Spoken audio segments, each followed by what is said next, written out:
They want us to think that we're an insignificant speck of dust, but let me tell you, we are so much more than dust in the wind.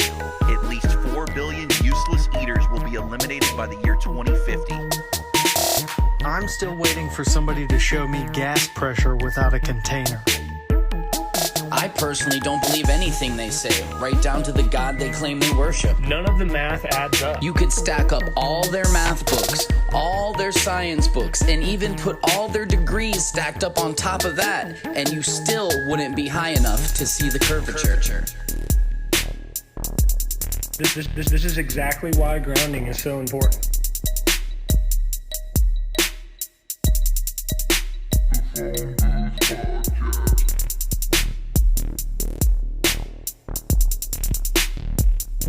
We see too far.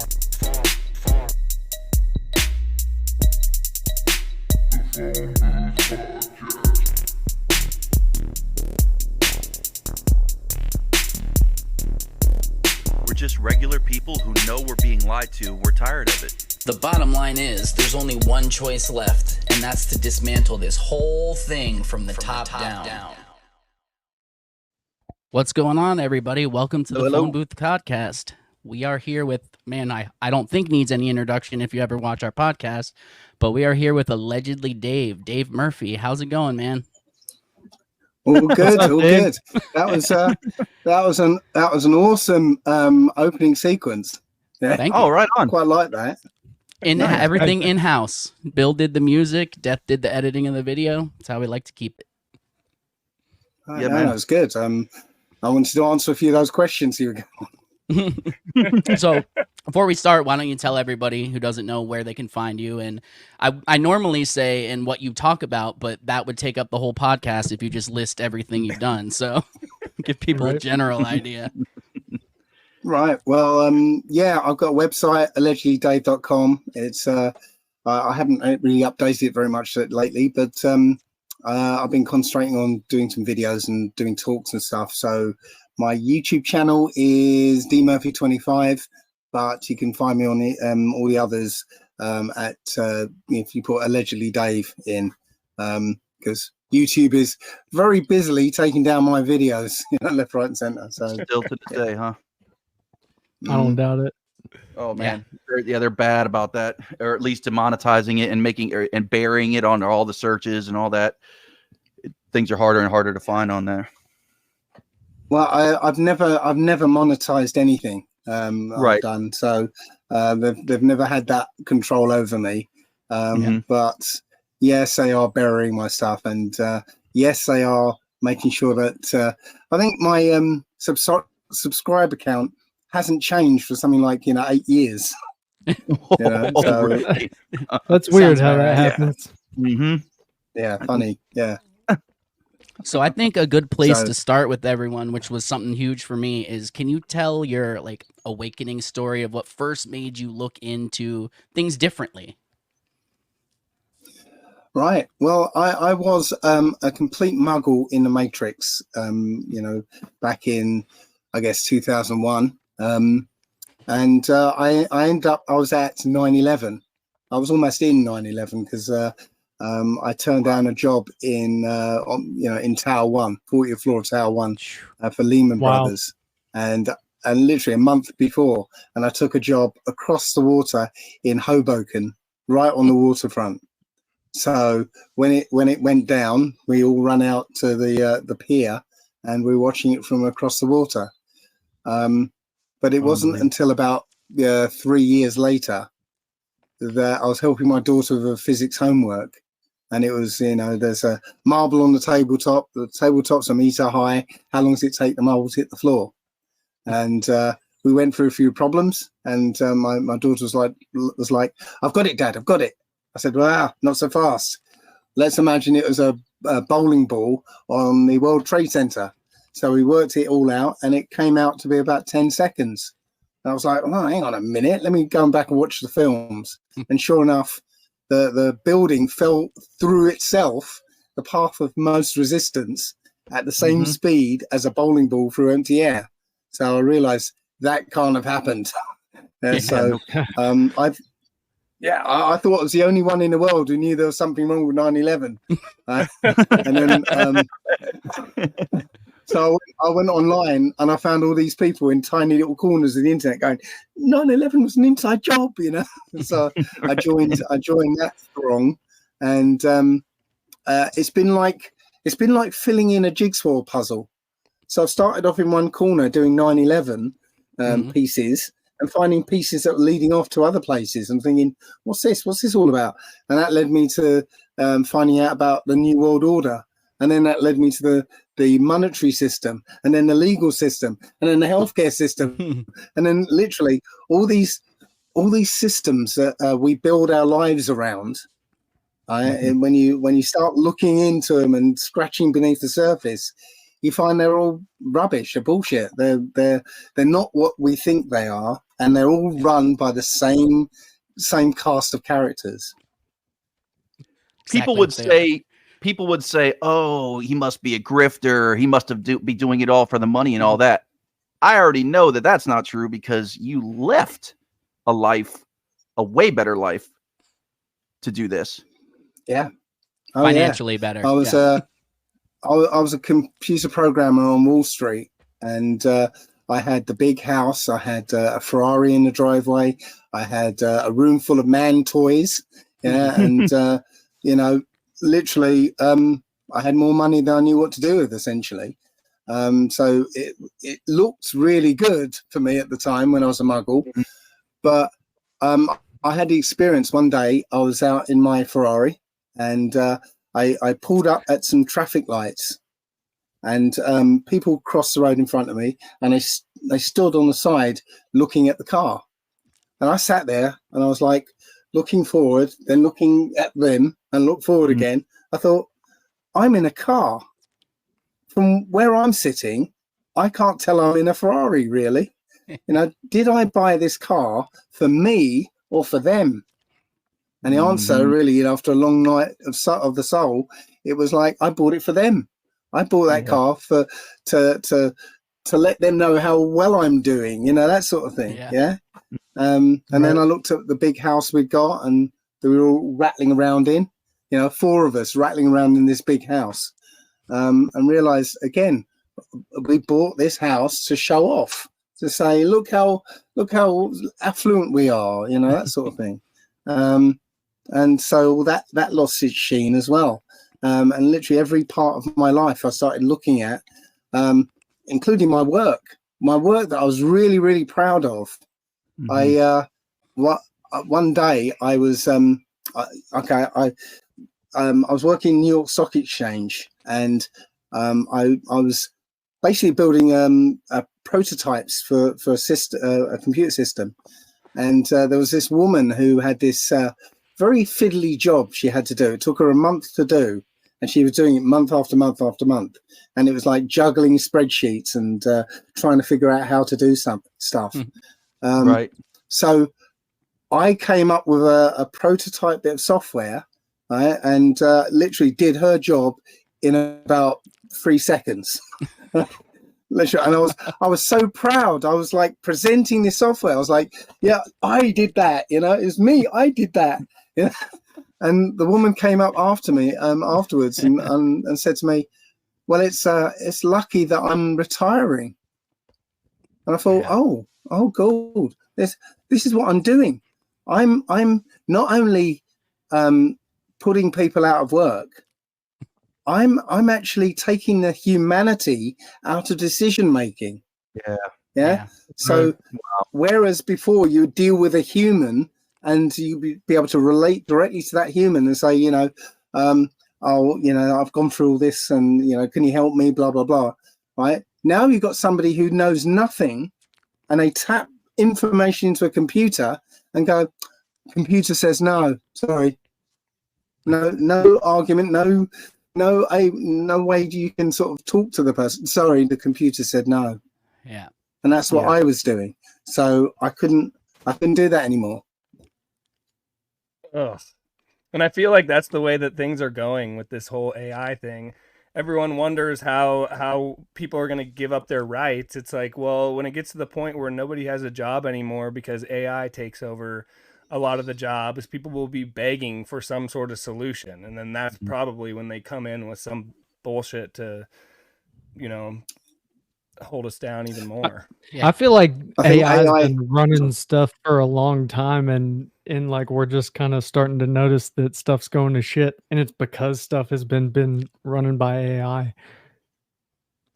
Oh yeah, certainly it's been deployed for a long time, but I think this phase. Let me step back a second.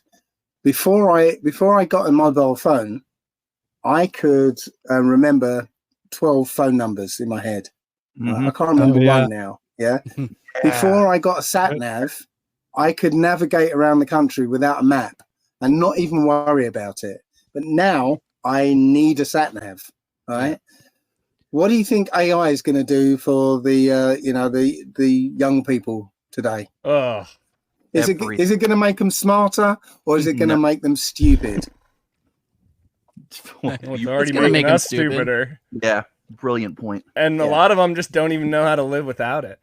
Yeah. This goes back to when teachers were like, you have to learn your long multiplication because you won't always have a calculator with you. Well, now you have all the information right at the tip of your fingers at any second. You don't really need to learn anything according to them. It's crazy. There's a bigger story to that, though.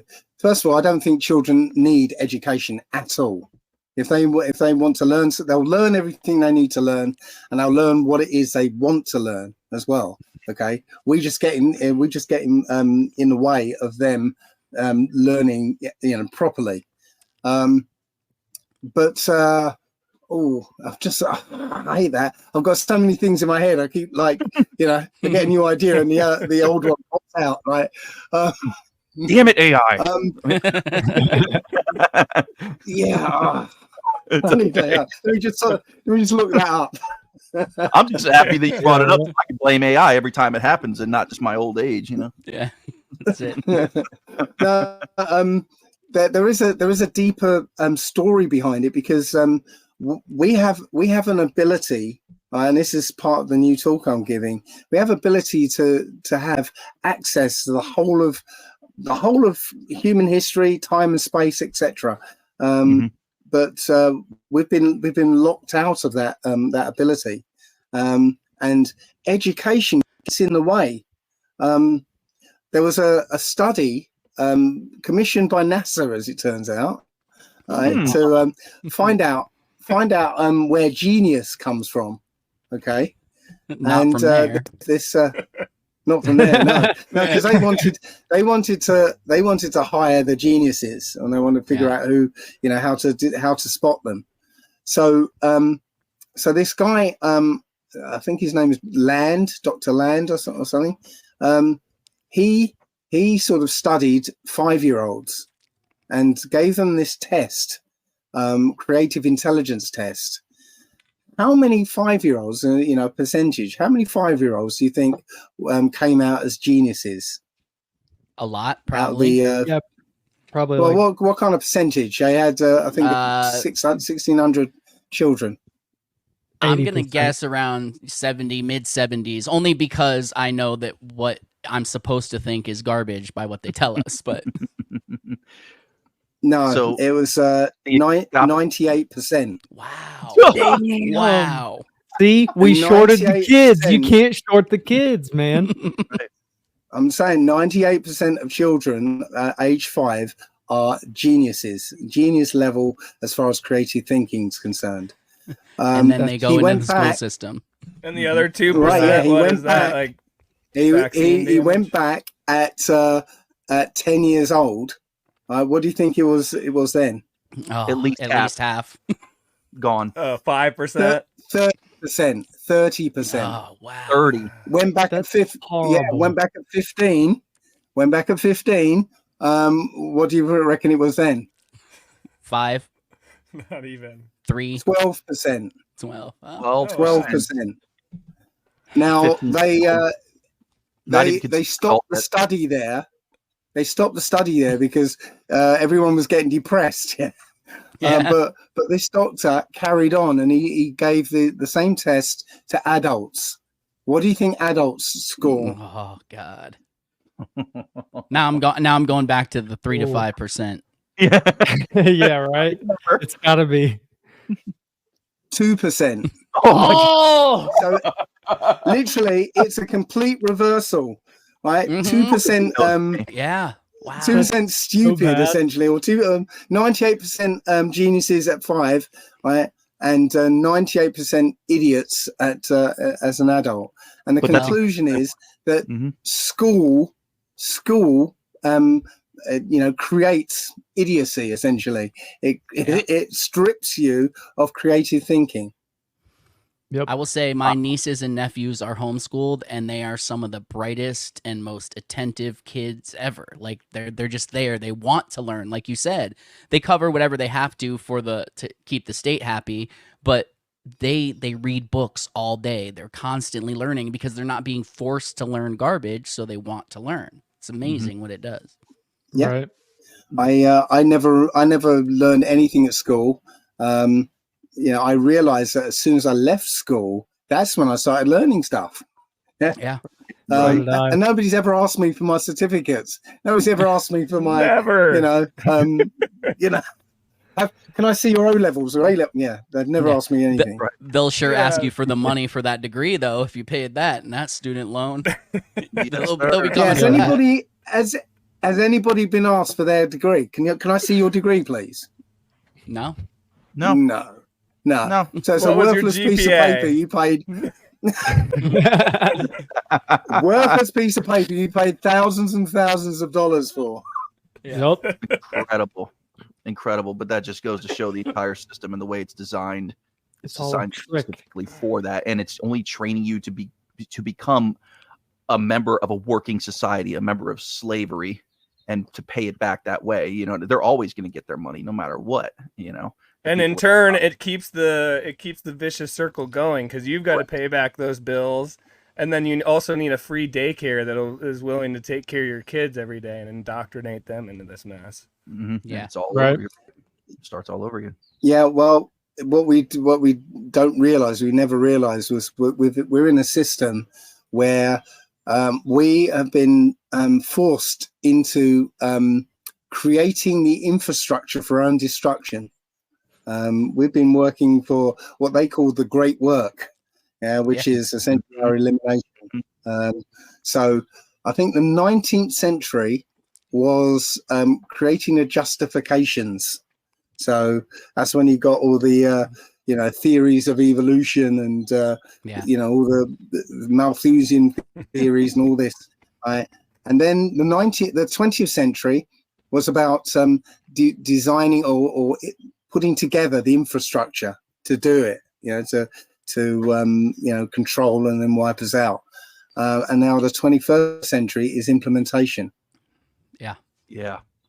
Clearly. And simultaneously in the 20th century, I feel like that's when the dumbing down increased, like exponentially. When Full in the steam ahead. 90s and like just MTV, and I'm a musician. I am nothing against music, but just that kind of culture, like dance naked, do this, like just started screwing everything up. In especially, I mean, the 80s were bad with drugs and stuff, but you know what I mean. The 90s they started going full force of taking God out of everything. That too. Right. Well, there's from my perspective, and again from the perspective of this new talk of mine, what I see as significant is that they've locked us in the left-hand side of our brains. Because, okay, I'm gonna have to step back now. I'm ready. Step back, man. We inhabit two different dimensions at once. Okay. Now we're getting there. Now, don't take what I say as absolute truth. It's just my kind of conception of something that's difficult for us to conceive. Right? Okay. So Stuff we don't have words for.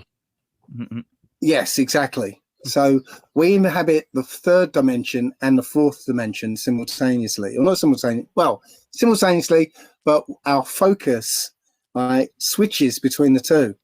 Okay. Right now, we're focused in the third dimension. Right? The left-hand side of your brain is what roots you here and now in this third dimension. Okay, all your senses go to your left-hand side of your brain, and right now you're like, okay, I'm in a room, and yeah, there's food over there, so that's a good place to go. And this might be dangerous over here, so got to stay away from that. And it tells you, okay, this is the present world here and now. Okay, your right-hand side of your brain isn't rooted here; it's rooted in the fourth dimension, where the whole of time and space, right, is or has happened, will happen, is, it's Right. all okay. That's all of time space is an object which is happening all at once, right? And everything, everywhere, every event is right there in an object. And in that fourth dimension, you've got an overview of that object. Okay. So again, I'm gonna have to step back and tell you about dimensions. Okay. Go for Do it. So what is the fourth dimension? Well, again, we can't really conceptualize it because we're third dimension beings, right? But we can extrapolate what that fourth dimension is because these dimensions are self-similar at every level. Okay. So imagine I've got a cube in front of me. Okay.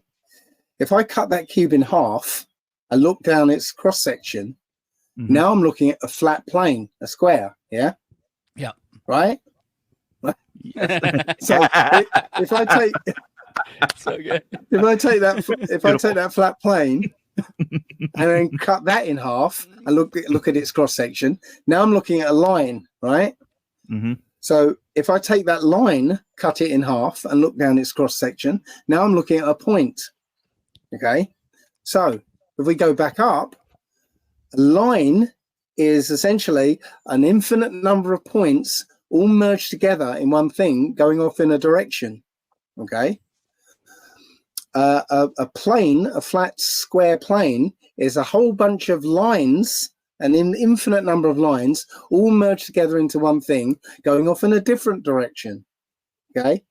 Now a cube is a whole bunch of flat planes, an infinite number of flat planes all merged together in one thing going off in another direction. So Correct. the fourth dimension necessarily has to be, still talking about cubes, a whole infinite number of cubes, right, all merged together into one thing going off in a different direction. So what do you think that other direction might be? Oh, West. I don't know. So it's No, a different just way kidding. to measure that cube Right. that isn't the other three directions. And what is that? Well, that would be time, because okay. that cube didn't just pop into existence. It had a timeline, to get to the cube, and it has a timeline to its end. So a better way of looking at it would be if you imagine a wooden chair. Okay. Again, that chair didn't pop into existence. So when you interact with that chair, you're interacting with a 3D slice of a four-dimensional object. Okay. Right. So what is that four-dimensional object? So imagine a flash of light. Maybe it came from the sun, right? That light gets absorbed by a leaf, gets turned into wood, as a tree grows. Okay. Somebody cuts down a tree, turns it into lumber. Okay. Somebody has an idea for a chair. So they take that lumber, turn it into a chair, and you interact with that chair maybe for 20 years, but then breaks. So it ends up in a landfill. Okay. Where it breaks down into liquid, right? Damn. And then that liquid breaks down into a gas, and maybe that gas ignites and turns back into a flash of light. So that fourth dimensional chair is all of that, all merged together in one thing, all happening at once. Wow. Again, we can't conceptualize it, but that's it. And we interact with slices of that object in the third dimension. Yeah? Does that make sense? Source, Yeah. bro. What's your Yeah. source? Right. But here's the thing. The whole of reality is the same thing. Yeah? So the whole of Right. reality are static frames of reality. So like a big diorama, static diorama for every moment. Yeah. And they're going by so quickly that we see it as nice, smooth movement. But literally, it's an infinite number of static frames, all merged together into one thing that we call time and space. And so the whole of reality is that object all happening all at once in the fourth dimension. Right? Yeah. Now we have access to that thing. So every time you imagine, right? Every time you imagine something, now you're using your right brain, okay? You're also using a whole new set of senses. Because let's imagine you're daydreaming, okay? Because that's another route into it. So you're daydreaming, you're looking up at the ceiling, right? Your eyes are pointed at the ceiling, but are you seeing the ceiling? No, I know you're exactly not. what you mean. Yeah. You're not seeing the ceiling because you're seeing whatever it is you're daydreaming about. Using not your eyes, you're using some other type of eyes. Yeah. My grandpa called that zoning out. Yes, exactly. Your focus has shifted from the third dimension to the fourth. Okay, and now you can create in the fourth, because an action in the fourth is your imagination. You designing something, you creating something in the fourth dimension is an action. The reaction, because there's always a reaction, the reaction happens here in the third dimension. Right? So I had an experience when I was in I think it was 1991. I decided to design a car because I was really into two-seater sports cars, and at the time nobody was making them, right? So I designed a two-seater sports car that I was going to build on a Volkswagen Beetle chassis. Yeah, so I designed this car. I built a 1/5 scale model of it out of plaster and cardboard and stuff, but I modeled this car, right? But then my daughter was born, and it became too expensive a hobby. Yeah, not my words. I was just gonna say, was that your choice or what? The boss? The boss.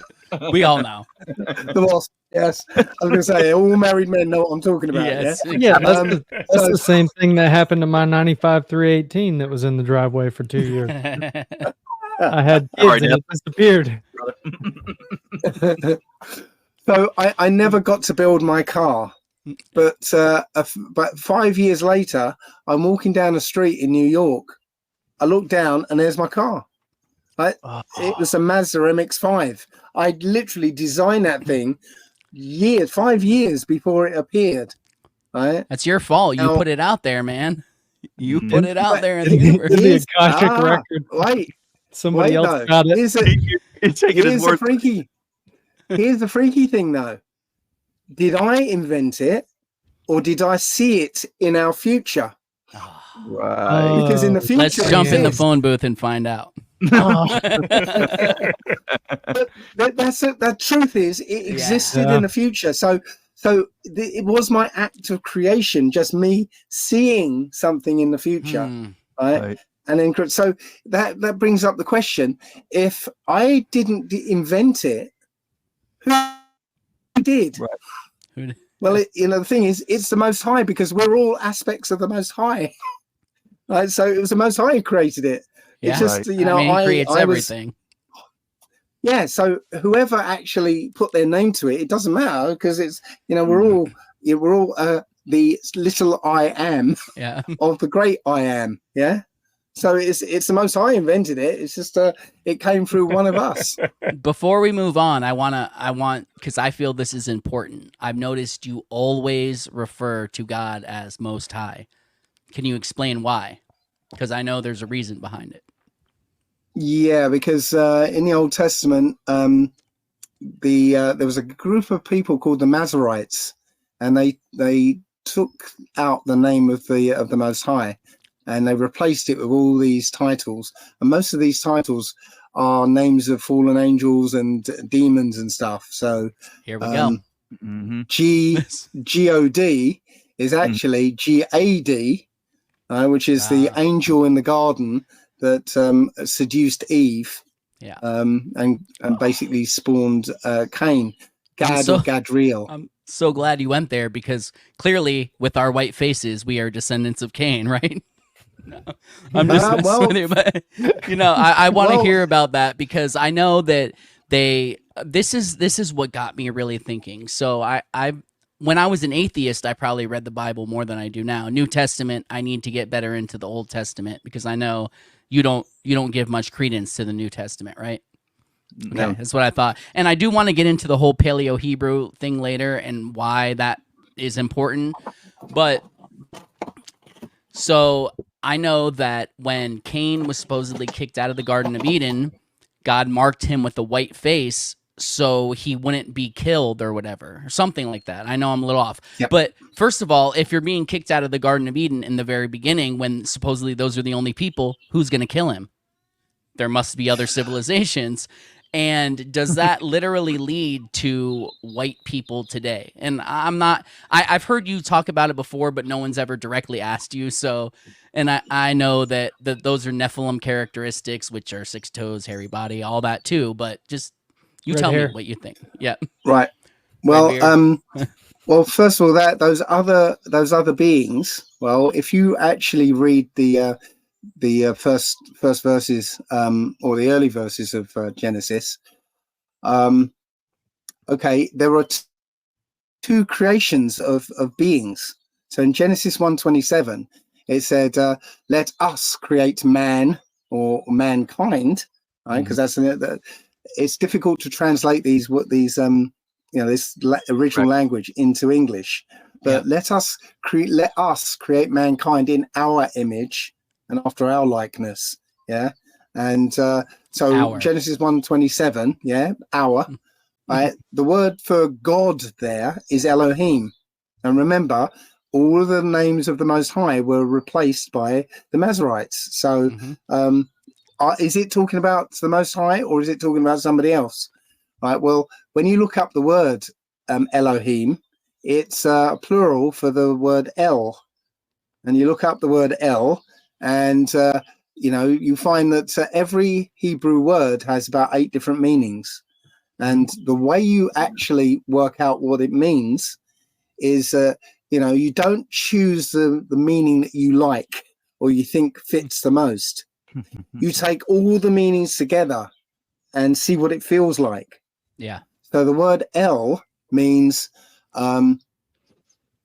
mighty man, mighty hero, God with a little g, demon. It also means angel, right? Now you and then it says strength and power, right? When you put them all together, it basically says mighty angel worshipped as a god. So essentially a fallen angel, maybe. Yeah. Right. So it now, if you plug that into the Genesis 1:27, right, the angels created mankind, a kind of man, in the image of themselves. Okay, so who would that be? Well, it so happens that there are a group of beings that I believe still around today called the Neanderthals. So they were pre-Adamites. I know a few. And well, they're still around actually. And then I've got some They're in my comments as well, every day. Every day. Yup. Well, actually, there was a female Neanderthal that was captured late 1800s in Georgia, in Russia, and she was really strong, so they put her to work.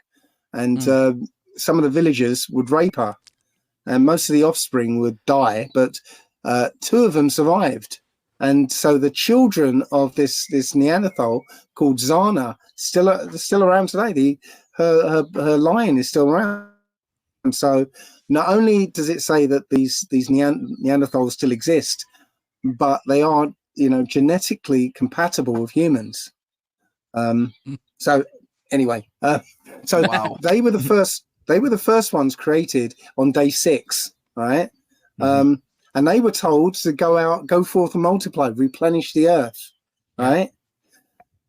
After day 7, at some point after day 7, the Lord God, So the Lord of the Angels, capital G.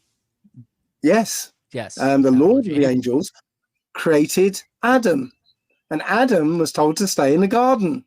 Mm-hmm. So there were two creations, by two different entities, right? So when Cain left, right, he was turned white, and you find that in one of the books the Vatican released in 2019, the Book of Lamech of Cain. Yeah, it says that Cain was cursed with leprous whiteness. Yeah. So he was turned white so that he wouldn't be murdered by the Neanderthals, who were in the image of the fallen angels, right?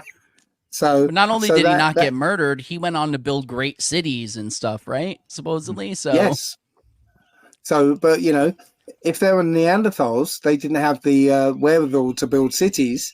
It was only until Cain got there that they started building cities, right? So, and again, if you look in the Neanderthals genome, you'll find human DNA in there. Oh man, yeah. I don't like you anymore. So yes, no, I'm just kidding. No, I'm just kidding. So, can we talk while we're on this subject? Can we talk about Mount Herman a little bit and what the number and the old coordinates on the old system? Obviously, you know what I'm talking about. You know it much better than me. Yeah. But, yeah. Yeah. You're like, yeah. You sound stupid. I'll take it. Right. So, let me actually step back and give you a bit of the background story that I feel is what happened. So I was trawling around old books and other holy books like the Quran and stuff, and what I was able to piece together was that before the period of the Old Testament, there were other civilizations. Right? There were other civilizations, and it seemed like they were governed by an angel. So there's an angel governing these civilizations. Yeah. But the civilizations descended into wickedness, and the Most High just wiped the place clean and started again. And then when Adam was created as the immortal governor of Earth. Okay, he was given immortality, and he was going to govern the Earth, forever. Okay. Yeah. The angels were told to worship Adam as you would worship me, right? And the previous governor of Earth didn't like it. He said, I was here first. I'm more powerful than this mudman you've created. Yeah. Right. So, I'm not going he to even bow let down Adam to him, name right? all the animals, right? Supposedly. So they're like, what the fuck, man? Yeah. But this angel was like, this is my job. Stolen my job. I know, yeah. This immigrant has stolen your AI program. Like the lady that retired. Good thing I'm retiring. Sorry, guys. So yeah, he's that's when he rebelled, and the first attack on Adam was that kind of story in the garden. It wasn't about eating apples or anything. It was literally yes, sorry. Damn it. You just ruined my whole world. What did he mean by fruit? I mean, if they would have called it a cherry, it would have made more sense than calling it an apple. Yes, exactly. It's actually in the Book of Enoch. All right. That's my favorite book. Yeah, as long as it wasn't the star.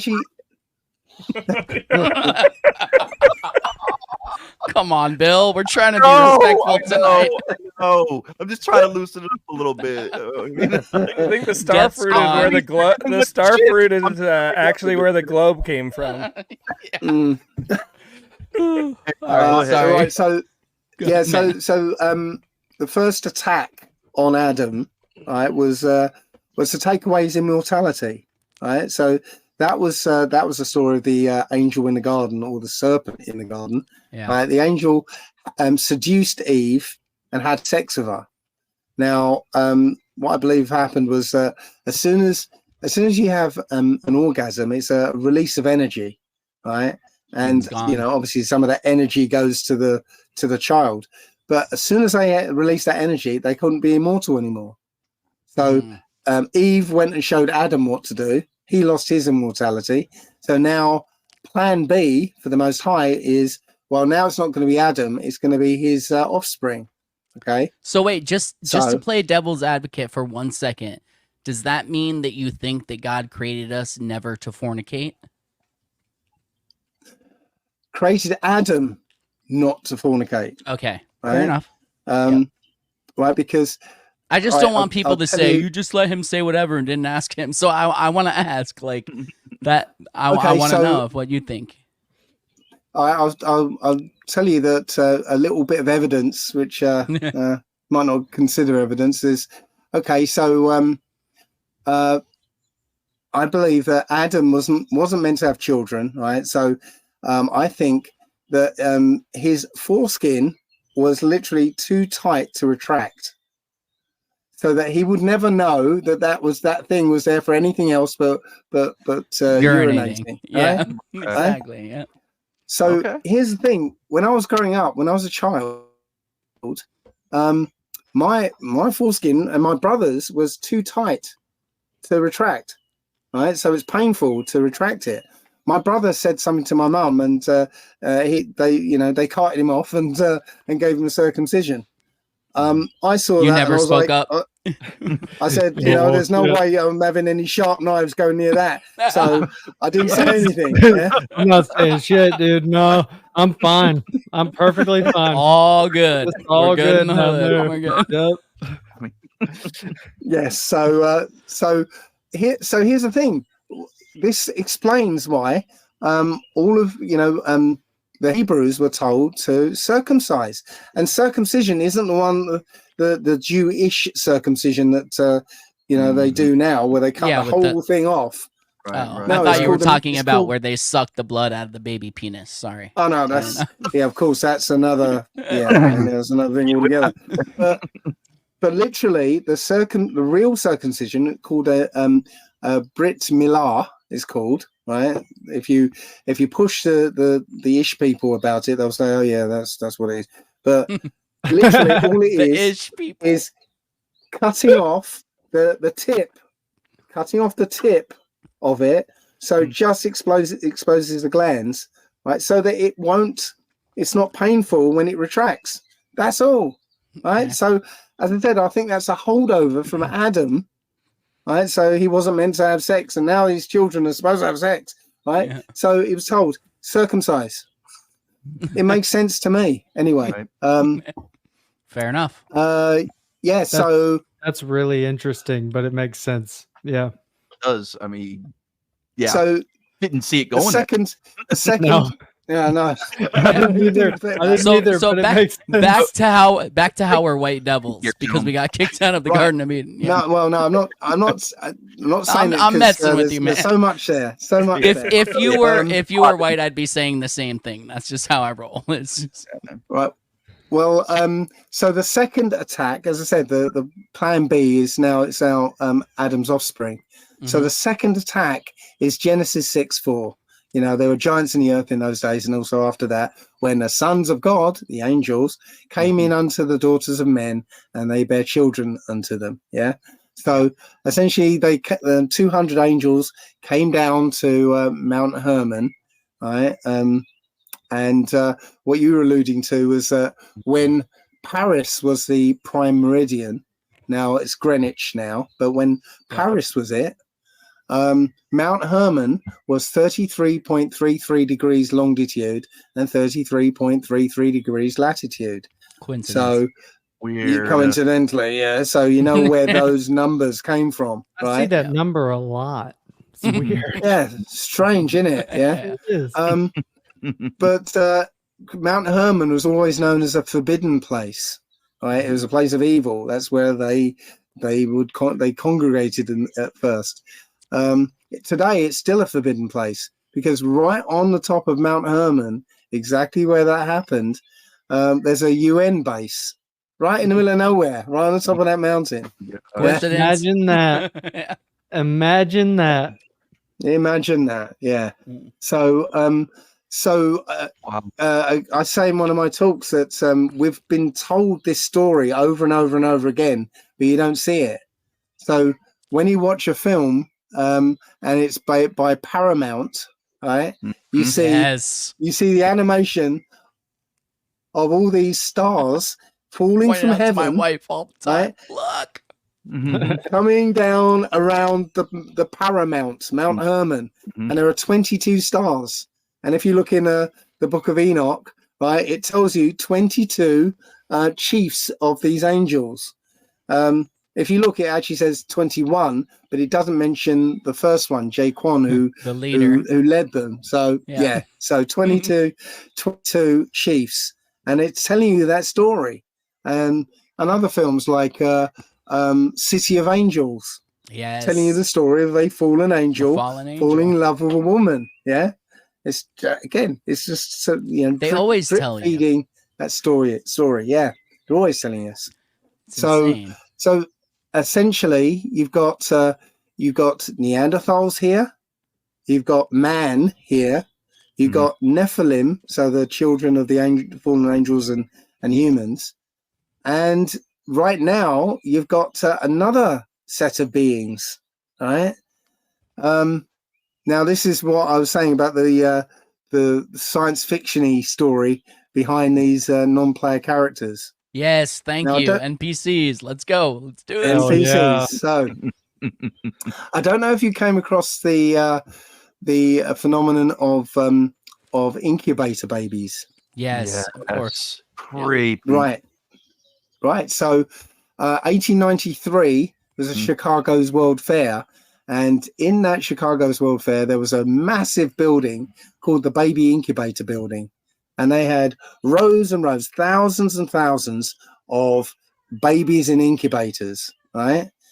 No explanation where these babies came from. No, because they're all premature, so the mothers couldn't have been too far away, but no mothers, right? No explanation, just thousands and thousands of incubator babies, right? Interestingly, and here's me putting two and two together, 1891, there was a guy called, I believe, Hans Dreich, who invented cloning 2 years earlier. So, putting two and two together. Of course. Yeah. So, I believe they cloned all these babies, right? And these babies, they went into what was just about starting at the time, Vatican or, church schools. Now, schools, we know now, their only purpose is to get people to obey authority, teach them obey authority. So these children got the obey authority program. Now, I don't know if you know, but for the first 7 years, everything you learn in that first 7 years becomes the reality, your reality, because you can't critically think about any things. I want to ask you something on this after you're done, but please, I want to get back to something. But go ahead. Sorry, I didn't mean to interrupt you, but there's something about that age That's all right. I'm asking. So go ahead. Yeah. So, funnily enough, after 7 years old, right, these babies became 7 years old. They were turned out onto the streets, so they became the orphans. So, early 1900s, there were orphans everywhere. Again, no explanation where they came from, right? So, I found out just recently that there are people walking around today who don't have an inner monologue. They don't have that voice in their heads that you can have a conversation with. That's just right. So if I'm listening to one of you explaining something to me, in my head I'll be going like, that's interesting. Oh, I want to connect to that video that I watched last week. Oh, got to remember to ask him this question because, you know what? I don't think that's right. I think what's really right is this, right? Yes. So I'd be analyzing in real time what you're saying to me, right? And, I'll be able to sort of critically think about what you're saying, okay? If I didn't have that voice in my head, how would I do that? You wouldn't be able to. You couldn't. Yeah. You couldn't. do. Does someone Like, do the, that? the closest I could get to it is if I had a piece of paper in front of me, and I'd have to sort of draw out the connections right on that piece of paper. Yeah. What did CNN say? Oh. Let me write that. See? Yeah.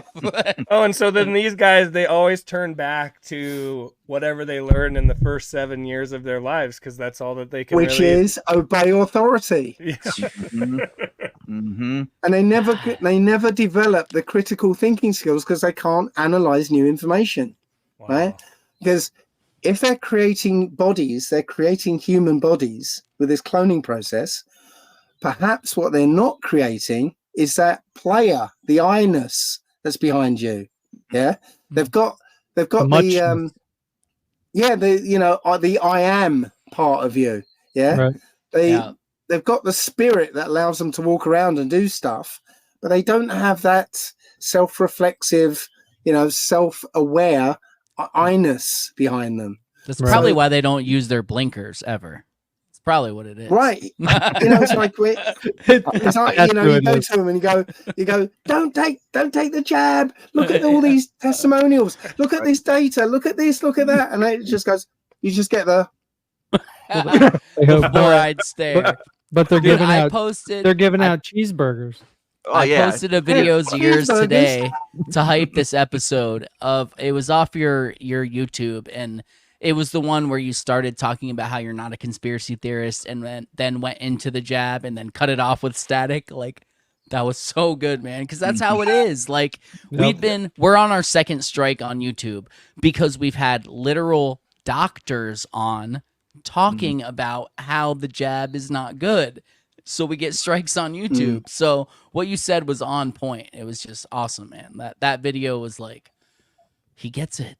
He gets it, man. I love it. Yep. Yeah. So, we got these characters walking around, right, who don't have this I-ness, and I believe they're the useless eaters they're talking about because they created them. Yeah, they were the ones behind creating them. Now, and here's the thing: they're just carpet bombing the whole thing to get rid of them, and and collateral damage. Who cares? Because we're not in the club, kind of a thing. Yeah, exactly. It's almost like a justification, right? It was all these useless eaters. We know because we created them, right? So yeah, that's crazy, dude. But here's the thing, and again, this is the whiteness thing. The whiteness came from these Nephilim. That's all those traits came from these Nephilim. Okay, in 1751, Benjamin Franklin wrote an essay, "Observations on the Increase of Mankind." Okay, and in it he says all of Europe is black. The Swedes are black, the Italians are black, the Spanish are black. Yeah, all of Asia's black, all of Africa's black. The only white people, and those white people are their bloodline. Yeah, the only white people are in Saxony in Germany, in England, and the newcomers in America. Right. This is 1751. Right. So less than 100 years later, right. Or about 100 years later, the orphan trains and the incubator babies happened. There was not a single black orphan. None. Okay. Wow. And these orphans, were literally no black kids there. Where is it? No. Yeah. So these orphans were literally in America. They were taken from New York, and they populated all these empty towns all around America. In England, these orphans, hundreds of thousands of them, were taken and shipped to Australia, to Canada, to South Africa, to all of the Commonwealth countries. The same thing happened in Russia. They were shipped to Siberia, to Eastern Europe, and all that. And all of a sudden, less than 100 years later, there are millions of white people around, right, where there wasn't before. Right. So, and the other thing about white people, a lot of the white people, especially in England, aren't actually white. They're black, and they don't know it. Right. Because England was, or not England, but the British Isles were black. So the Irish were originally black people. So were the Welsh and the Scottish. I knew it. Right? I knew it. There was just something about That's it. why they got that swag. That's right. Well, if you look it up, you'll find that there's a racial slur for black people, and it's smokes Irish. Really? Smokes Irish? Smoked Irish. Smoked Irish. That makes sense. Look it Okay. up, yeah. All right. Because again, the Irish were black people. I focused on Irish because I'm a Murphy. Yeah, my Yeah, I was family gonna name's say, Murphy. man, that's Yeah. Right. come on. And I was like, Allegedly. how did I get Allegedly. that name? I was Allegedly. like, how did I get that name? Where did that come from? Right. So I focused on Ireland. So as I said, Ireland was black. Now, okay, so there was a black king. The last black king that sat on the throne was Charles II. Right. He was known as the Black Boy because he was so dark when he was young. Right. Pub So over there, right? That's so crazy in today's terms. There's a famous pub named after that, right? There's streets named after that. There are pubs all around the country named after that. And when you dig into it, you find it's all about Charles II, right? So when he was deposed, a white Germanic bloodline. Remember, this bloodline was from Saxony in Germany. Yeah. So this white Germanic bloodline took the throne. And literally they got Oliver Cromwell to attack the Irish and the Scottish. Right. So Oliver Cromwell, he was told to exterminate the Irish. So he basically killed as many Irish men as he could. And those he didn't kill, they transported to their new colonies in the Caribbean. Okay. So the Irish population went down after Cromwell, went down by 40%. That's essentially all the men gone. So how does a population of black women, continue? Well, what happened was Oliver Cromwell couldn't pay soldiers. So he gave his soldiers lands in Ireland, and those lands came with titles, and they raped the women, right? Because again, if you watched Braveheart, you'll remember Prima Nocta. Yep.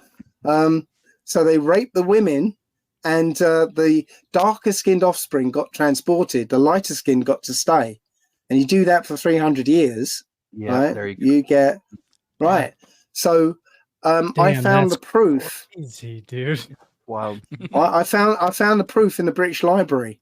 There's only 2 copies of this book apparently in this country. One of them's in the. You have receipts for that? Are you sure? I have.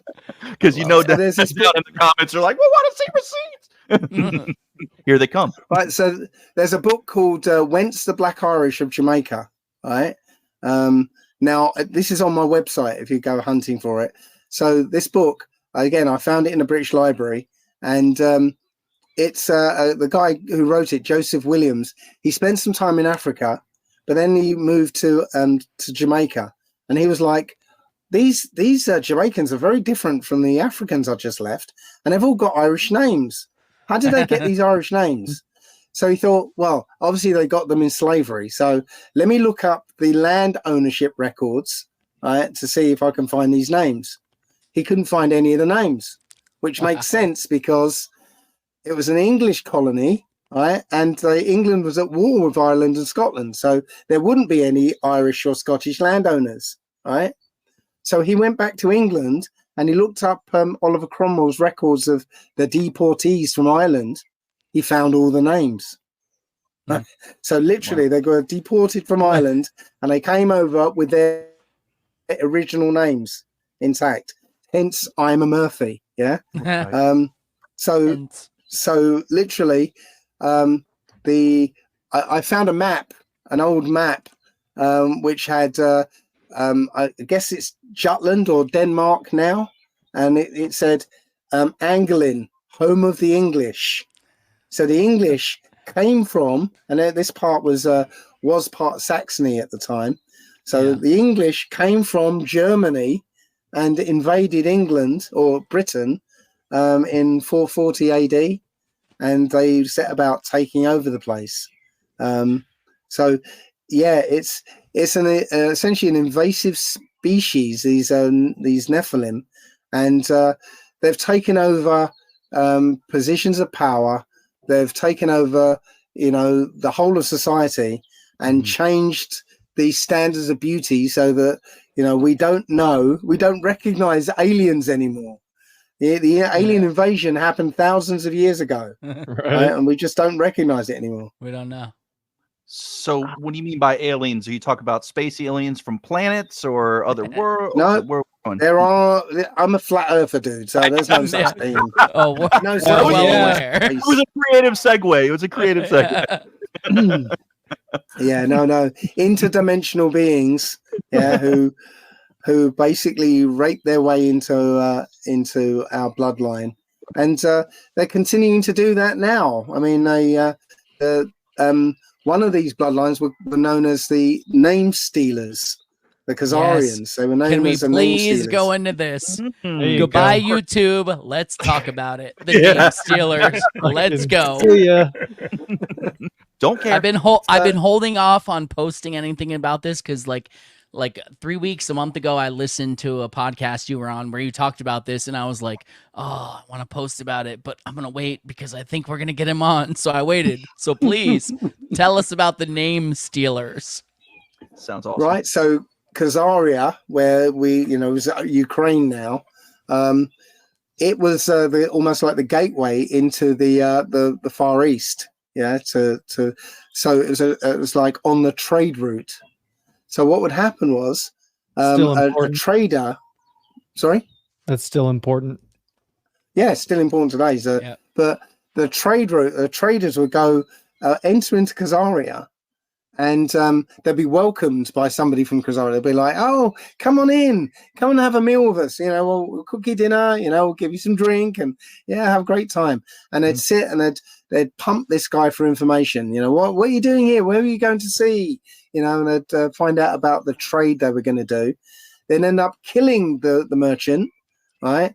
Taking all these goods and going over to China or something, and making the deal, right? So they pretend to be, right? And so they were known as the name stealers. But they continued along the same vein because their method of warfare would be to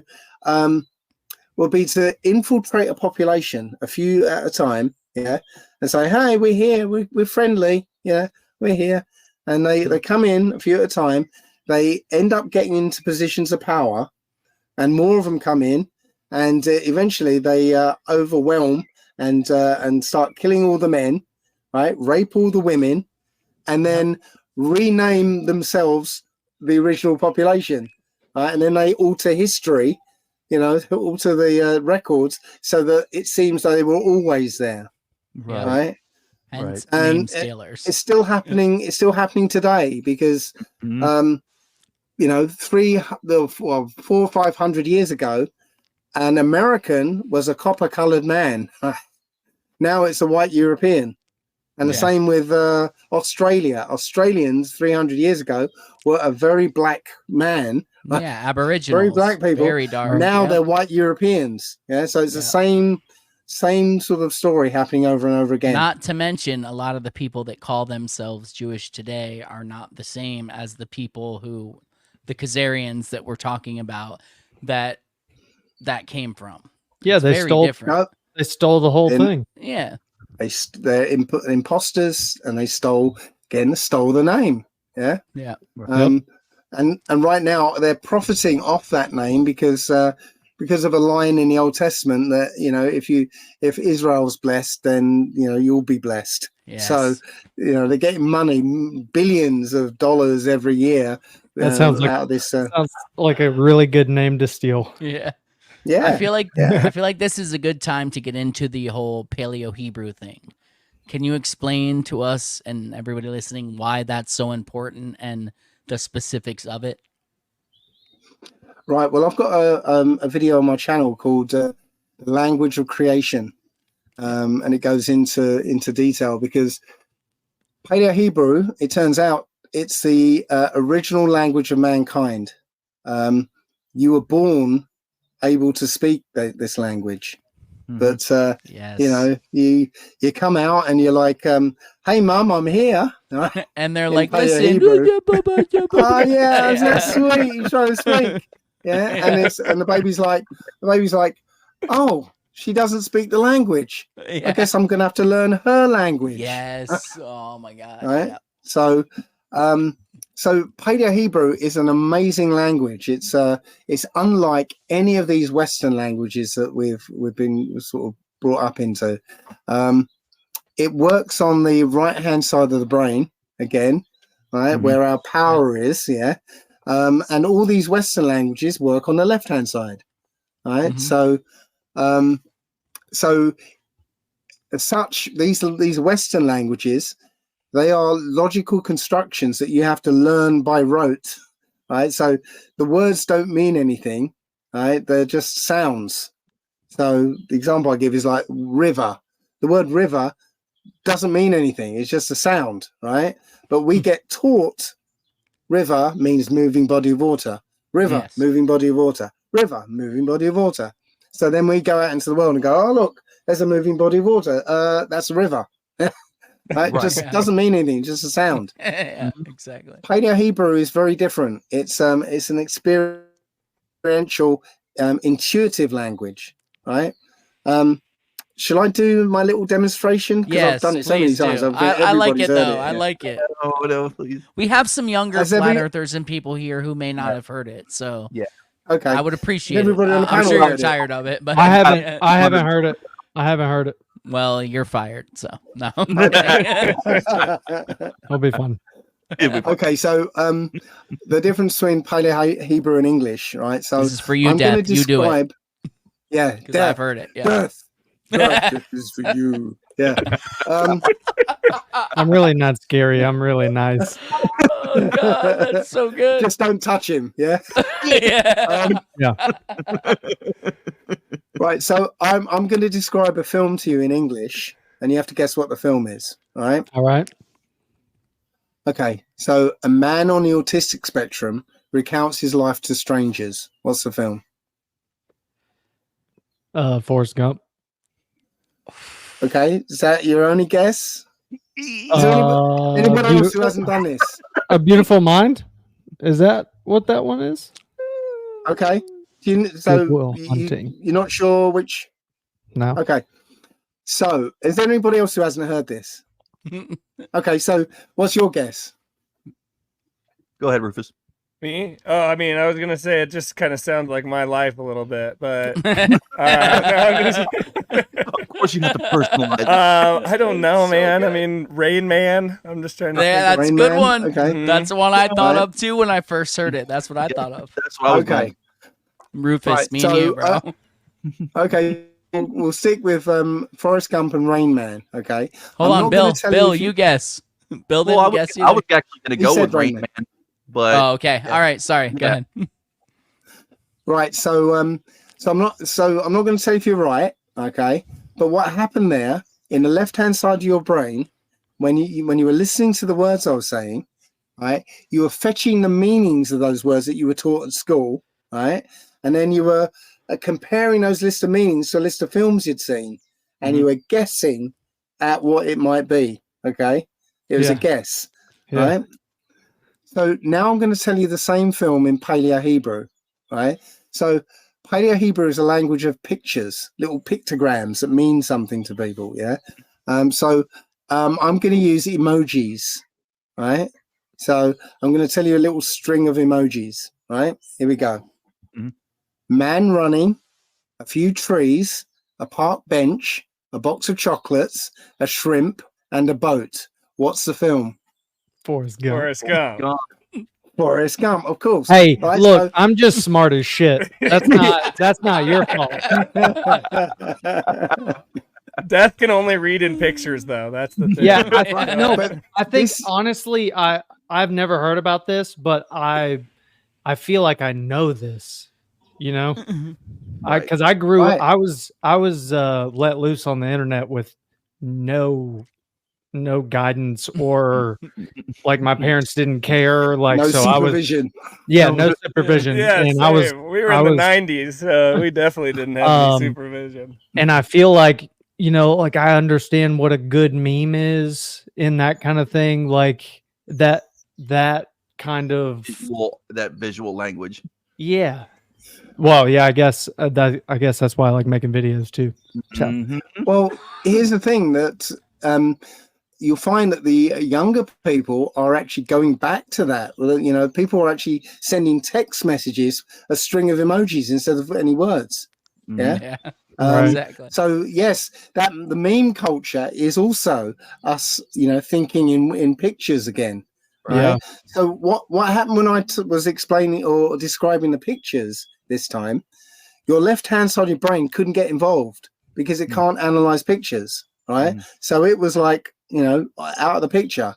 And what happened was you were listening to the pictures, imaging them in your mind's eye, and all of a sudden you knew what the film was. There's no guesswork, right? Right. You just knew. It was intuitive, Yeah. right? Knowing, right? Yeah. So that was the language. That's Paleo Hebrew. That's the language that the Old Testament's written in. Every word meant what it meant, couldn't mean anything else. Hell right? yeah. And you couldn't misinterpret it, right? Just like you can't say that pictures could mean Rain Man. No, it can't. Yeah. Yeah, you no, hear that, not guys? That's anymore. why the memes are so effective when we're trying to convert people to the truth, you know? Damn straight. Yes. And Terence McKenna, I don't know if you've heard of Terence McKenna. Yes. Love Terence McKenna. Terence McKenna, you know, expert in psychoactive drugs. He would say that the weirdness of a trip that you experience is that you start thinking in pictures rather than words, right? Yeah. Thoughts become images. Yeah. So that's the weirdness. You start seeing all this stuff because you're now thinking in pictures rather than words. Right. Yeah, we've been programmed. That might also be why I like this stuff too. Could be it. Could be it. Have a little, I listen to a lot of Terence McKenna. You know what I'm saying? yeah. Or do a lot of hallucinogens. Yeah. Well. Yeah. I started a radio station years ago called Awake Radio, and I had a show on it where I was playing. It was an afternoon with Terence, and I would play 3 or 4 hours of Terence McKenna and then talk about it afterwards. But it was just really for me, so I could listen to the whole of everything he ever produced. Right. Yeah, so it's just an excuse. Yeah. Oh man, when I found Terence McKenna, I was like, that changed my whole life. I was like, I can't believe that there were smart people recorded like this for so long. Yeah. Well, my introduction to Terence McKenna was in 1993. There was a song called "Re-Evolution" by the Shaman, and it was this music with Terence McKenna talking about stuff that I had no idea what he was talking about. I need to hear this. I need to hear this. Re-Evolution by the Shaman, right? Okay. And literally, I had no idea what he was talking about, but I memorized every word of that song. And not only the words, I memorized every intonation of that voice because of the weird voice. Yeah. Oh, yeah. You know, and to this day, 1993, to this day, I remember every word. You know, if the truth can be told, so to be understood, it will be believed. Yeah, I know every word. Years later, I'm finding out about stuff, and I hear that voice. I was like, I know that's the voice. And that's why I found out about Terence McKenna. It's just, again, a synchronicity. Yeah, that's awesome. Because that's crazy. And, you know, one of our first guests, you know, he actually talked about how he had been visited by interdimensional beings, and they actually communicated with him in a similar way with just strings of pictures. They didn't actually talk to him. Cheeseburger, right? Yeah. That was a good Wow. one. Well, I found out about Paleo Hebrew. I had a week magic mushroom tea. Weak. Yeah, somebody had five mushrooms. I said, "Oh, this isn't going to do anything, so I'll just make a little tea and see what happens." So I had this mushroom tea. I saw some wavy lines, and maybe the flower of life appeared on a blank wall. But I started seeing this writing scrolling across the bottom of my vision, right? And I was like, "Wow, this is weird." Breaking news. I was trying to hold on to one of the characters so I could see if it was a real language. But when I came out of it, it was like I couldn't remember any of them. But then 5 years later, while I'm researching the Old Testament, I'm watching a video and I see the writing. I'm like, that's it. And it turned out to be Paleo Hebrew. And it was exactly what I needed to find right at that moment. Wow. Crazy how stuff like that happens. Like being on a scavenger hunt, and I'm being helped with clues every now and again. It's been amazing. One of the people in the chat says Dave debunked gravitational waves proven by LHC arguments years ago. It helped me learn relativity is fraudulent. Thank you. That was Mr. Xavier. Right, that was quite funny as well. Mr. Xavier is our boy. That dude's awesome. Love him. Was that was when you were debating the college students or whatever like that? Yeah. Oh yeah. Man. Yeah. Great one. If you guys ever get a chance to see that video, it's awesome. Is anybody else but Dave have something? He's like, he just like it was him for three astrophysicists. He's just whooping them. It was good. That video and the what is it, Rice versus Connolly video? Is that what it is, or am I off? Of you just keep repeating the same thing to the cops. Oh yeah, That was so good. I was like, yes, this is awesome. So I guess that's a good way to get into the whole. Oh, go ahead. I was going to say this life is a game, right? Yeah. It's a game, right? If you know that you're playing a game and you've got an inkling of the rules, you can just enjoy playing, right? The Rice versus Conley thing, the police were there to try and drag somebody away. They wanted to grab somebody. They don't send 4 coppers out just to talk to you. Yeah. So, but if you don't get worried about it, remember it's a game, right? And you know some of the rules, right? Then you can just play. And I just, Rice versus Conley, 1966. Yeah. It's good fun. So he just kept repeating it to the cops over and over again because that case is about like that you don't have to engage the police or whatever. You know better than I do, but it was just like, man, that's so good. That's so good. I've seen better. There was a video of a couple of guys. They're sitting there, and the police are coming up to them, so they start talking about cheeseburgers. So you had that Whopper double Swiss, and the coppers are trying to engage with them, and they're just talking about cheeseburgers. Yeah, and the coppers wander away. I did see that recently. Yeah, they were getting angry, and they just finally getting angry. But I believe just that's all you got to do. Just ignore them, dude. Yeah. Yeah. Well, life can become like a really fun thing if you once you do realize that it is just a game, and but in your opinion, there's got to be more to it. Like, what is the point of all of this, do you think? Well, the book of Second Esdras that was taken out of the Old Testament actually tells you what the whole point of this is. Right? We're being tested. So this is a test. So, and it's a very simple test, right?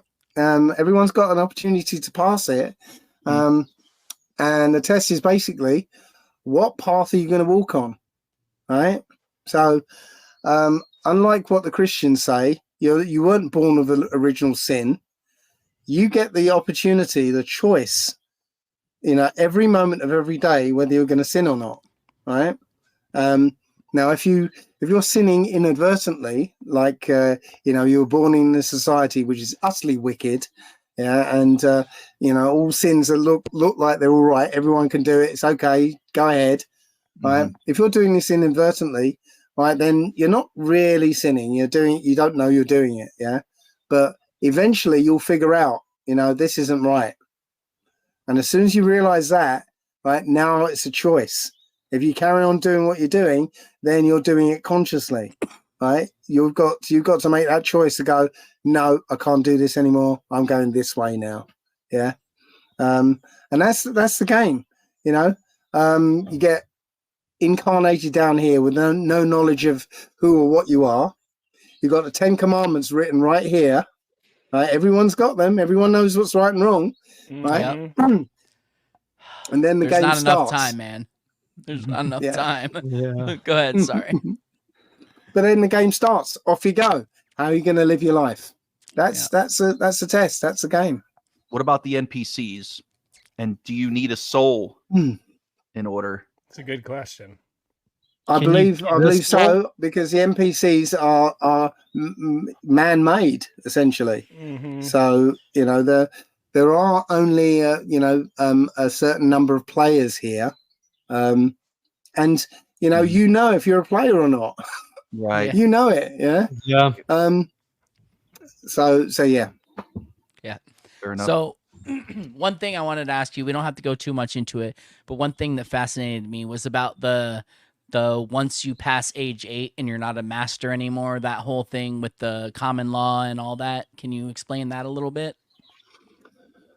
Right. Yeah. So they put together this system that overlays what we call law, and law is law is already written here.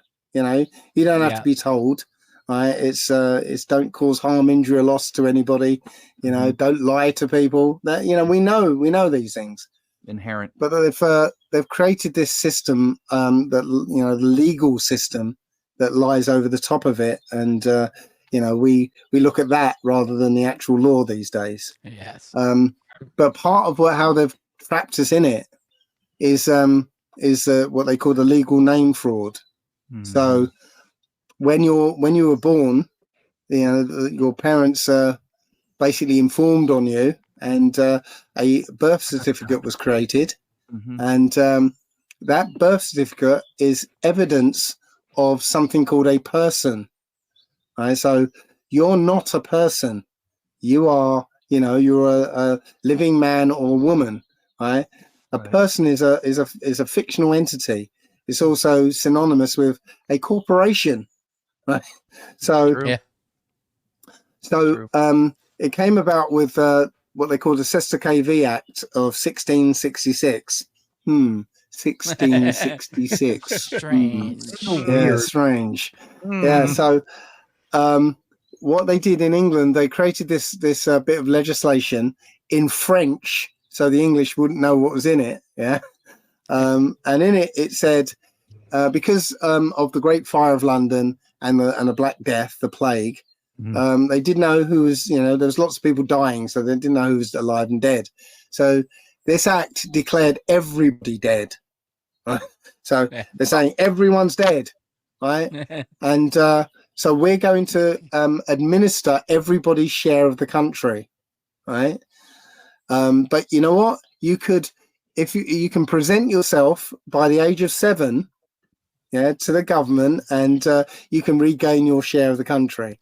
But they didn't put any provision for how to do that, and it was in French, so nobody knew about it anyway, right? So nobody knows that they could present themselves by the age of 7 to say they're alive, right? So this birth certificate is evidence of something called a person, right? Which think of it as a playing piece, like the Scotty dog or the car in the game of Monopoly. Yeah. So to play this game of commerce and buying and selling and financial business, right? In order to play, you need a playing piece. You can't stand on the Monopoly board yourself and walk around it. You need a piece to play it. So your straw man, as it's known as, your person, is what plays the game, right? And as soon as you accept, that you will be that person. I feel that. Sorry? Yeah. All right. So as soon as you accept to be that person, then they can do whatever they like with you.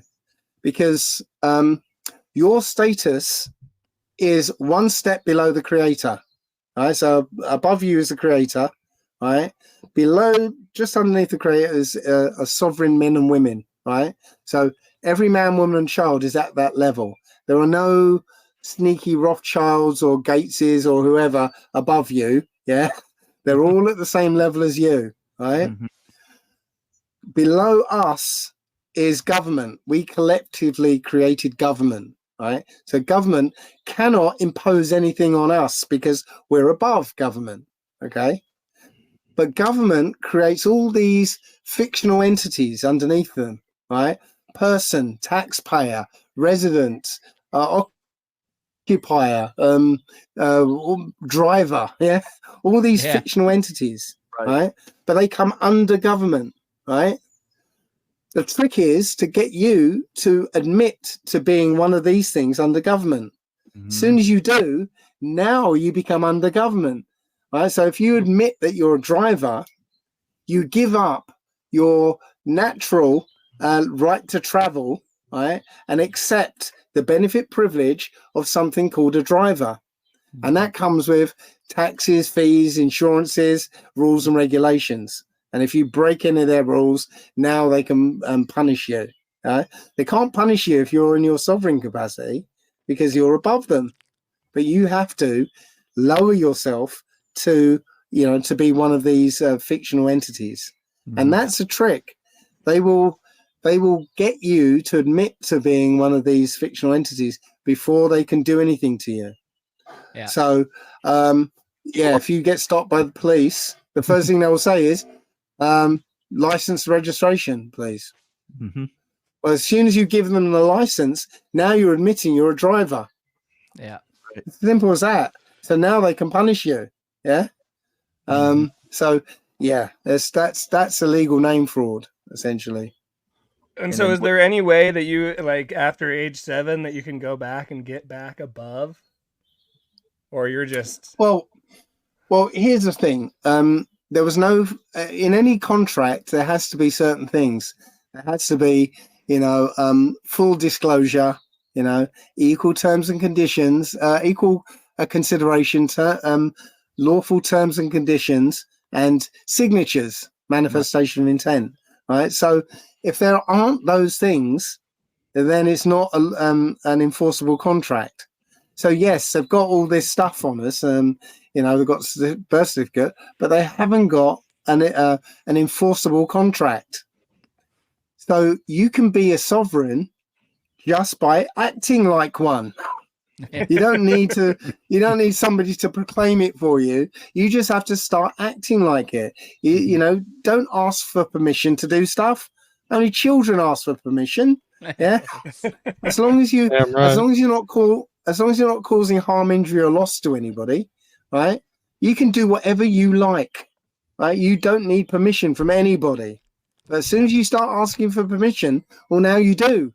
Now you come under them. Yeah. Right. It's as simple as that. That's a great point. Yeah, there's really no, is there really a legal process to get out from under that? Or like you said, it's just if we all collectively start saying, no, we're not a part of that, or just ignore them. Is that kind of how it works? Well, you just said it. There is no legal process to get out of it because legal is their system. Right. And you're not meant to get out of their system. Right. So as I said, you have to stand in your sovereign capacity, and you have to act like it. Yeah. Stop begging them for benefits. Understand? Then you say yes, then you're standing under them. Correct? Right. Exactly. Right. So stop answering questions. Right. So somebody asks you a question. Right. If I marched up to you and said, "What's your social security number?" Would you tell me? No, you wouldn't. Right. No. So, a copper coming up to you, a policeman coming up to you and saying, "What's your name? What's your address?" Yeah. Why should you give it to them? Yeah. But who are you? Most people will just go, my name's Dave Murphy. We've forgotten how to act like sovereigns. right? Yeah. You know, answering questions is something a slave does. Yeah, asking questions to answer a question is the way a sovereign acts. So it's in the word. Ask as king, asking as king. King. Yeah, Yeah. Wow.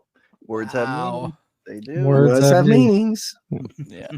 That's how they get you. Incredible, They dude. just dilute the meaning of everything, dude. And they just say, "No, this is just what it always is." Yep. Well, again, in the language of creation, in my navigating the matrix talk, I basically explain how they've created a matrix around us using language and belief on the left hand side of the brain.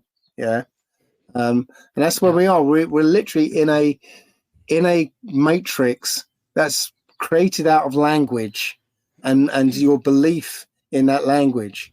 Yeah. Because again, a left-hand brain process is a logical process, right? So if your language is based around logic, you can actually create logical constructions that will stand in place of reality. So you trust the construction and not reality. That's how you can be fooled, with by the television. That's how you can be hypnotized to believe an onion is an apple, right? Because that's about messing around with that language layer, right? So your senses come in, it hits a layer of language, and then that language alters the meaning of those signals, and then it goes to the brain, and you get that altered meaning, right? Yeah. So language and belief has created an alternate world around you that has no relation to the real world. That's crazy, man. Someone in the comments had a question. I was gonna say, I definitely want to get to flat Earth, but go ahead, Bill. One last About question. Paula Catherine. Yeah. Not sure if you're seeing these comments, but why and who created this system? Is it part of that test that we were talking about earlier? And who are they? It's the Nephilim. It's a descendants of the Nephilim who are still around today. Yeah, they hate mankind. Oh no, not mankind. They hate man. Okay, and it goes a bit more. It goes a bit more specific than that. They hate. They hate the descendants of Jacob, because the descendants of Jacob represent Adam's bloodline. Okay, because if you remember, I said about Genesis 6, where the angels came down to pollute the bloodline. Yes. Yeah, so they mix with mankind to pollute the bloodline. So the post-flood part of Genesis was the Most High basically trying to sift the bloodlines to get back to the original bloodline of Adam, because Noah was the only one who was clean, right? He's the only one who wasn't corrupted. But even Noah's his wife was was, corrupted. right? Yes, I was gonna say. Yeah.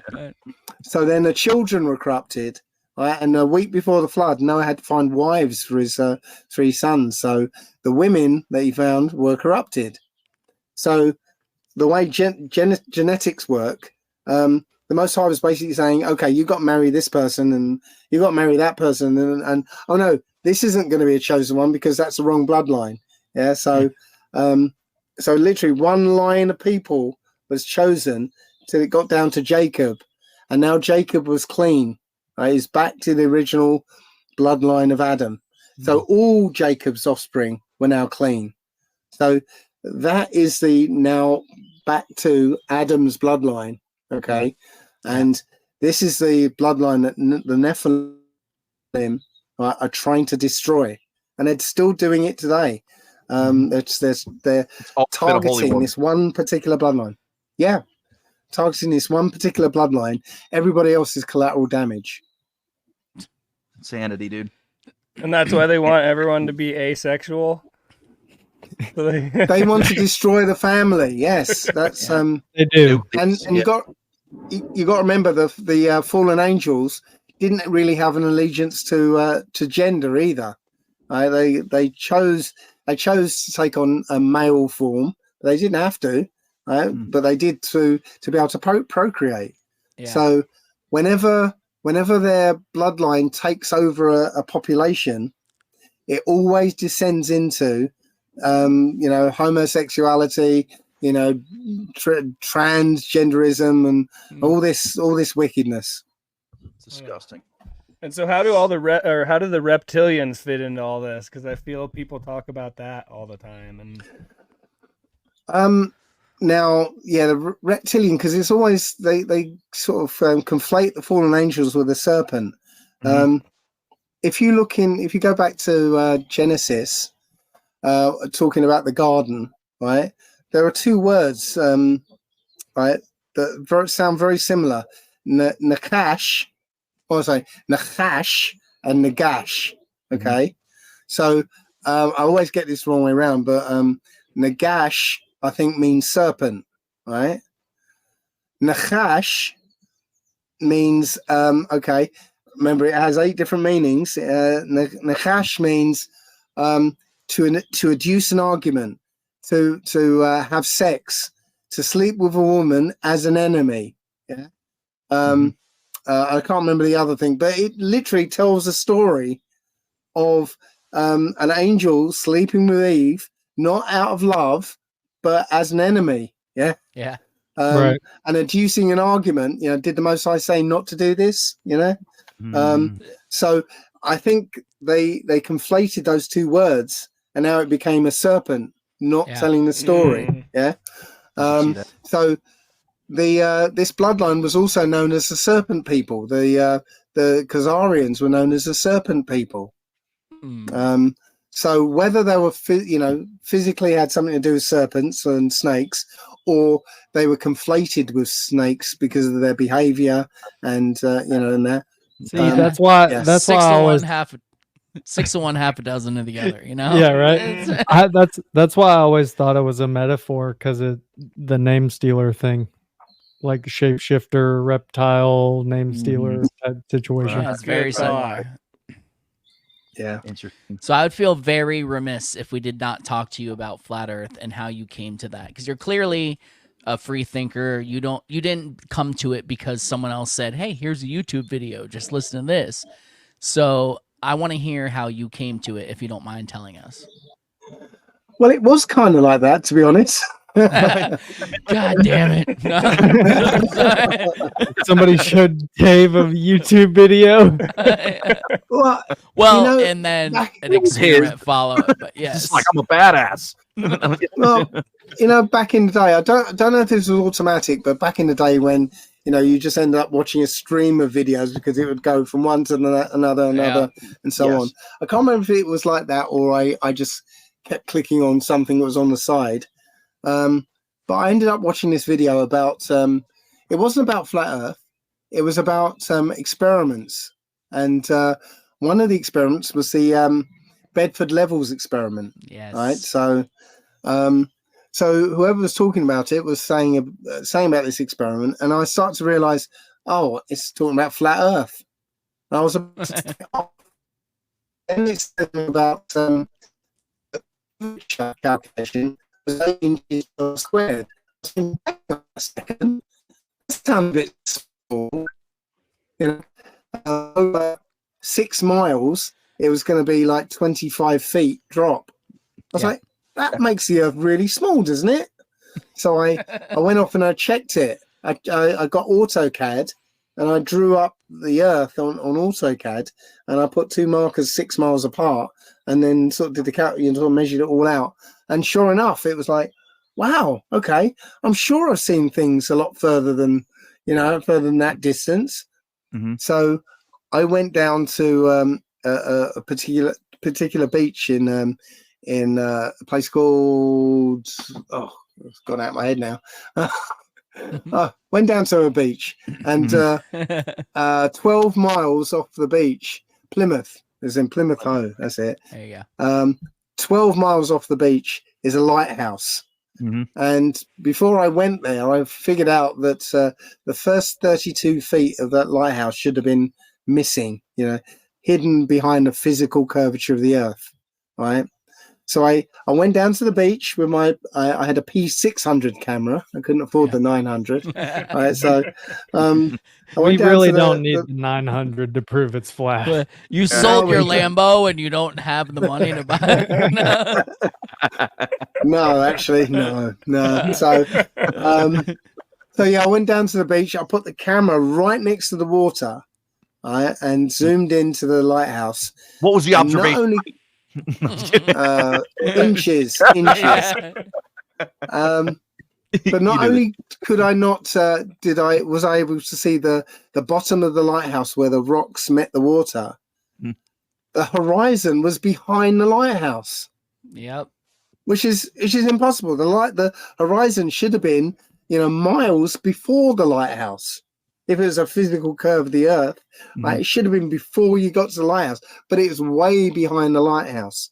So that was me hooked. I was like, the earth is either much bigger than they're saying it is, which then means there's a lot more problems with the size of continents and stuff, or it's a flat earth.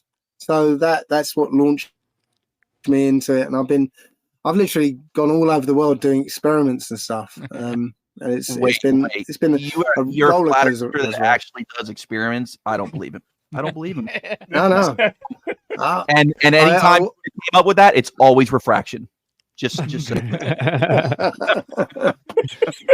No, I've been to Hungary, and we did a laser experiment over Lake Balaton, which was quite exciting. It was like in a speedboat with a laser shooting across the lake, and we're in a speedboat looking for the beam. It's great. That's awesome. I went to Albuquerque and did a rising height experiment from a balloon, from a hot air balloon. You know how looking at the horizon rising up with you, and how the ground just goes down. The horizon stays the same, but the ground opens up. So I was actually filming that happening. I did an experiment on Bonneville salt flats. Actually, I'm not supposed to. Sorry, the salt curves. That's what they call them. Salt curves. Yeah. I'm not sure we're allowed to do this, but we took a BMW onto the salt flats, and we were whizzing. It's cool. I'm a conference. What about cheeseburgers? But then after we did it, everybody else was behind us going zipping around the salt flats. But yeah, that was. So I've been doing experiments all over the place. I cannot deny that this is a flat Earth. And I've done so many debates with people. I've asked scientists and what have you. I actually got invited to debate the physics department of Nottingham University, right? Yeah. So they were putting together this big debate, and I was asked, and I was supposed to get a couple of people to debate their physics department, and it was all set. And then they asked me to send them something that I've done before. So I sent them the video of me against a particle physicist, where I ripped that guy's head off, essentially. I sent them that, and all of a sudden they said, "Oh, we're cancelling it. We're not doing it." I wonder why. You know what? We probably it's not a good time. It's a bad time. But you think about it, I mean, there's no way they could do it anyway, because they're the physics department of a university. If the students saw that, a badly educated idiot like me, right, can stand up against their whole physics department, right, and make sense, right, then why aren't they just who's paying going to you listen instead? to them after that? Yeah, it's like why? Who's going to be listening to them? Yeah, no, it's not, never again. Oh God, that would have been fun though. It would have been fun. So I have to ask you, because before I heard you say it, it was an inkling I had. I've heard you talk about how fallen angels, fallen stars, stars in Hollywood, that whole thing. What's the deal with that? Can you tell us about that a little bit, or your theory on it, or whatever you think? Okay, so this was at the end of one of my talks, and I threw it in because I was just kind of trying to extrapolate who these fallen angels might be today, and we all just putting some ideas together, because the fallen angels were, according to the book, they were imprisoned in Tartarus for 70 generations, which would mean, depending on what you think a generation is, they were released somewhere between the late 1700s and the early 1900s, which would coincide with the explosion of technology, because the angels were the ones who gave us technology, right? So, as soon as they got released, they carried on giving certain people technology to use against us. So I was trying to think, okay, so if these fallen angels were actually still here, still walking around today, who would they be? Yeah. So you just have to look at their character, what they want, what their motivations are, and you can probably guess who they are. Mm-hmm. So these fallen angels, the thing they want most of all is to be worshipped, right? So whoever they are, they would crave the worship of the people. So they'd be known by virtually everybody on earth, okay, and loved, and people would idolize them. The other thing is that they're long lived, right? They're immortal, so they would have to have a strategy by which to not draw attention to themselves. So I kind of went back to Highlander. Remember the film Highlander? Yes. Conor McLeod. There can be only one. Oh yes, I love right. that. So he developed the strategy of pretending to die and then coming back as his son or something and taking up and carrying on. Okay. So they would have to do some kind of strategy like that to not draw attention to themselves. So my conclusion was that these angels would be who we call the superstars, right?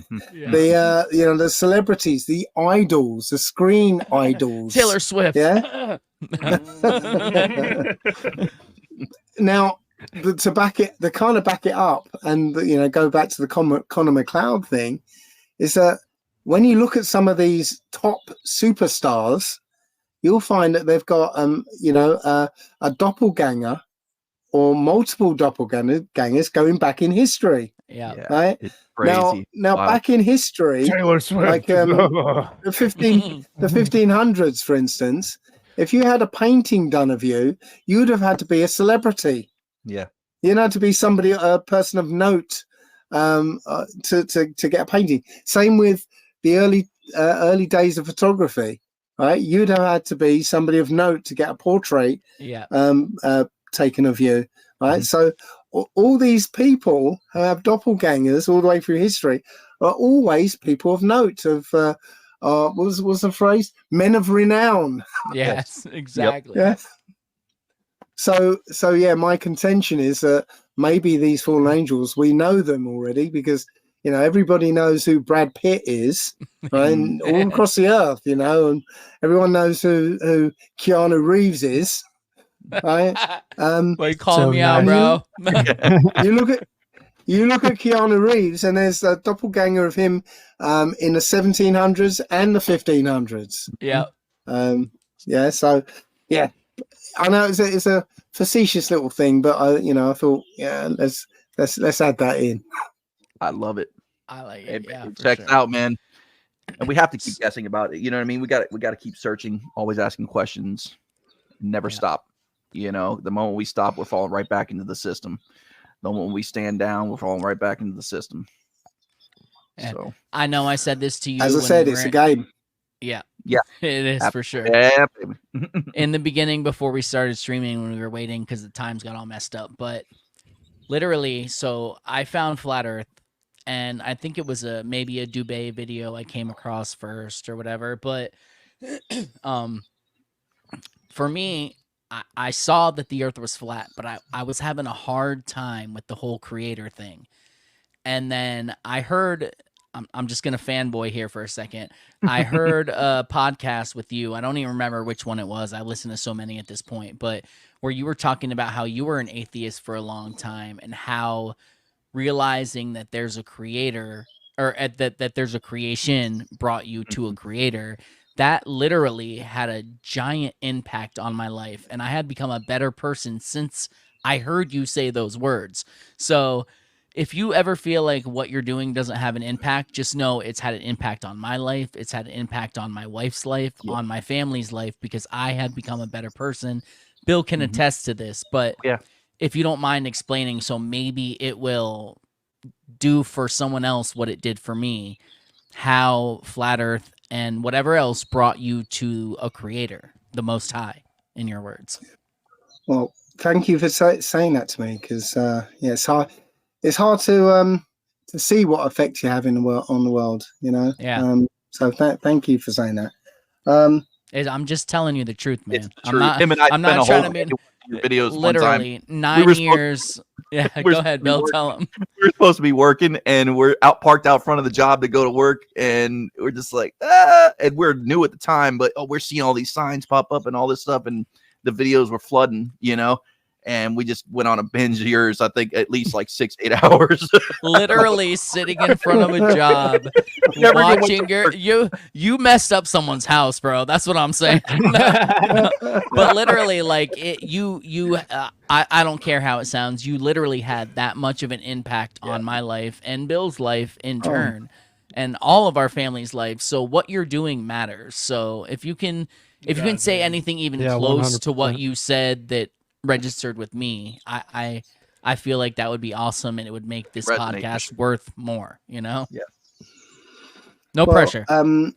Yeah. I can't remember what I said now. So so I was an atheist for 40 years. Didn't want anything to do with religions and Bibles and whatever. Never went to church. Not even. I think I went to Sunday school once. Didn't take, so no. So I had no exposure to it whatsoever. But finding Flat Earth was like the last straw. So when I was looking at urine therapy for what excuse me, I was looking at urine therapy for one thing. Somebody said to me, urine therapy is in the Old Testament, don't you? I was like, is it? So I looked it up, and sure enough, there's a reference to it. Then it was somebody said, King James was black. I was like, is he? No, he isn't. So I did a bit of research, and sure enough, there he was. He was a black guy. And then Flat Earth came along, and some people were saying, the Old Testament's a Flat Earth book, don't you? I was like, is it? And again, have a look. Sure enough, it's a Flat Earth book. Third time's a charm, man. Third time's a charm. So you, as you say, third time's a charm. If I see something present itself to me 3 times, it's usually an indication I've got to pay some more attention to it. So I ended up, I got a King James 1611. And I read through it 3 times, cover to cover. And I started to realize that, hang on, the New Testament, first of all, didn't fit. It's a whole story building throughout the whole book. And then it just stops and says, okay, forget all that. Now it's all about this guy. Yeah. Yeah. I was like, no, that doesn't feel right. So I felt I needed to research the Old Testament, and so many things started coming to me.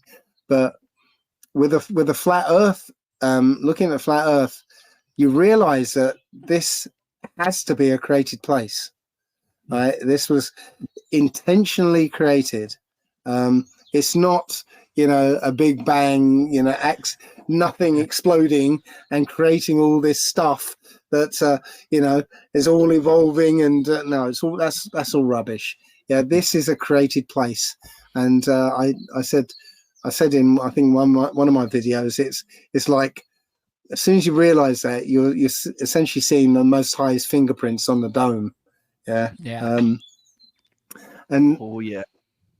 And then you realize that there's a reason why they don't want you to know about the creator, right? Is because if you take away the creator, then you are a meaningless microbe on a speck of dust in an infinite void with trillions upon trillions of specks of dust, right? There's no plan. There's no purpose to anything. It all came about by accident. Your life is an accident, right? You've got no purpose. There is no purpose to any of this, which means if you believe that, then powerful people down here can give you a purpose, right? They say, well, I've got more money than you, so I'm more important than you, so you do as I say. That's the only way that a small group of people can, dictate to a much larger group of people, right? And people will argue with me and say, no, they didn't give us a purpose, but they absolutely did, and it's essentially a bullshit purpose, right? That purpose is get good grades at school, get a good job, buy lots of stuff, buy bigger, faster stuff until you die. That's it. That is the purpose. No, that's the purpose they've given us of human life. But when you realize there's a creator, right? Well, and think about the flat earth, right? The flat earth means that this is the universe. This all around, this is the universe, which means that every single one of us is special. Every one of us is unique, right? Every one of us is, means something. We have a purpose, a real purpose. Okay. Every life is sacred. So it changes the whole perspective of your life. It does. Right? So it really does. And yeah, when you realize that you have a purpose, right? I was lucky. Somebody sort of did a little process on me to tell me what my purpose was. Okay. So he got me to lie down on the floor and get comfortable. He said, well, I want you to describe an atmospheric place. So I thought of a teepee, a big teepee, fire in the middle, logs around the fire. So he said, describe it to me. So I'm describing it in detail to him, and he interrupts me and he goes, somebody's come in. Who is it? So immediately I had this picture of a friend of mine dressed as an Indian medicine woman. And she came in and she sat opposite me, opposite the fire. And my friend said, ask her whatever you want. So first question was like, what's my purpose? And she said, without missing a beat, she said, to help and inspire by just being you. I thought, I can do that. I know how to be me. Yeah. But I think she gyps me, because I think that's everyone's purpose. Yeah. Because it's like a fortune cookie. To help and inspire by being you. Yeah. Every one of us is unique. Every one of us has something unique to bring to bear on this world. Yeah. Only you see through your eyes here and now. So you have a unique perspective on this world, which means you can think of things that nobody else can think of. You can say things that nobody else will ever say. Yeah. You can change the world with just one word. Yeah. You've got that. Awesome. You've got that capability. Yeah. This is why they don't want us to know that you are special, that there is a creator, and that creator has given you a purpose, right? Yep. And you can fulfill that purpose by just being you. It's easy, But well said. if you do you, boo boo.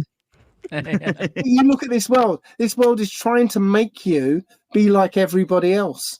They're trying to make you become part of the hive mind, so that you use your power to help them, achieve what they want to have. Yeah. Yeah. The moment you become you, well, that ripples out. That you change the energy around you, and that ripples out, and you affect people around you. You just have to look at the bystander effect. Yeah, you ever heard of that? Yeah. Yep, I know what you're talking about. The bystander effect is if somebody falls over in front of you and is lying on the floor bleeding, right? Most people are going to step over that person or walk round them or ignore them, pretend they don't see them, yeah? Right. Until that one person goes, "Are you all right? Can I help you?" Right? Then everybody now joins in. Yeah, because that one person breaking their programming allows everybody else to break their programming. Yeah. That's how you change the world around you. You don't have to go marching and throwing Molotov cocktails or anything, right? You just have to be you, and don't be afraid of being you. That's literally why we started these Twitter accounts, just to try to push what we believe and hopefully inspire other people to do the same. I know Twitter might be stupid to do that, but I've literally gotten messages from people that have been like, "You showed me flat Earth. Flat Earth stopped me from committing suicide." Like more than one, actually, of those. Giving them sort of purpose. Giving them, realizing that they're not a speck, like you said, they're not nothing, and it changes people's lives. It literally does. So anyone who says this is a negative thing is ridiculous, and anyone who says it's completely like a religious thing is ridiculous, because I was a flat earther before I believed in God, so it wasn't in that direction. It's crazy. Yeah. No, this again. If you I think a friend of mine gave me a quote. It's now I had the quote while you were talking. Now it's gone again. The opposite of fourth dimension. There it is. The opposite of courage isn't cowardice. It's conformity. Yes, that's it. Nice. Yeah, it's you being afraid of being you because you're afraid of what other people will think. Yeah. You be you, as you said. You be you. It's true.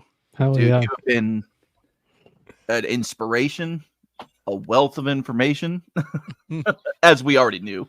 Yeah. But yeah, man, I was just telling him, like, I can't believe it's come to this. We've been, Ted and I have been watching you since what, 2016, somewhere around there. Oh, wow. 2015, yeah, somewhere around there. Yeah. And then, literally. And here we are, talking to the same man that brought us there, and we're allowing other people to see that, you know what I mean, and to experience that. And it's just, dude, thank you.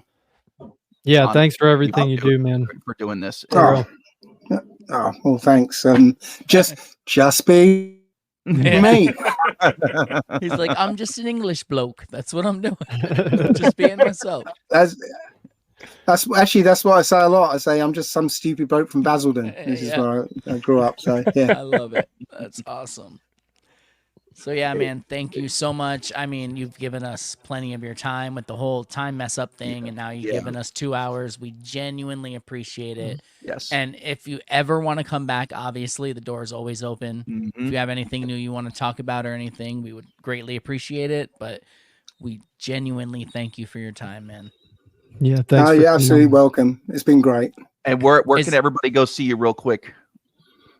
On YouTube? At the beginning, allegedlydave.com, but you can stick allegedly Dave or at allegedly Dave in YouTube, Rumble, Odyssey, and BitChute, and you'll find all the others. You'll find all the ones that YouTube have deleted. So yeah, they love doing that. Nice. For sure. Yeah, they do.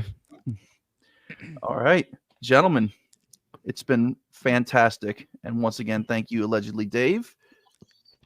And yes, thank you so much, man. Yeah, look forward to what you're doing in the future and passing it forward to everyone else, man. We really and we'll have Rufus send you all the clips or whatever, because we clip it up and put it out and all that, so you can see it or do what you want with it. But it'll be there, and we'll send you the links to YouTube and Rumble and all that fun stuff. Thank you so much, man. We appreciate your time. Okay. Party on, dudes. Party on, dudes. Much love, man. Good night, man. Thank you so much. All right. Take care. All right. All right. Later. Bye.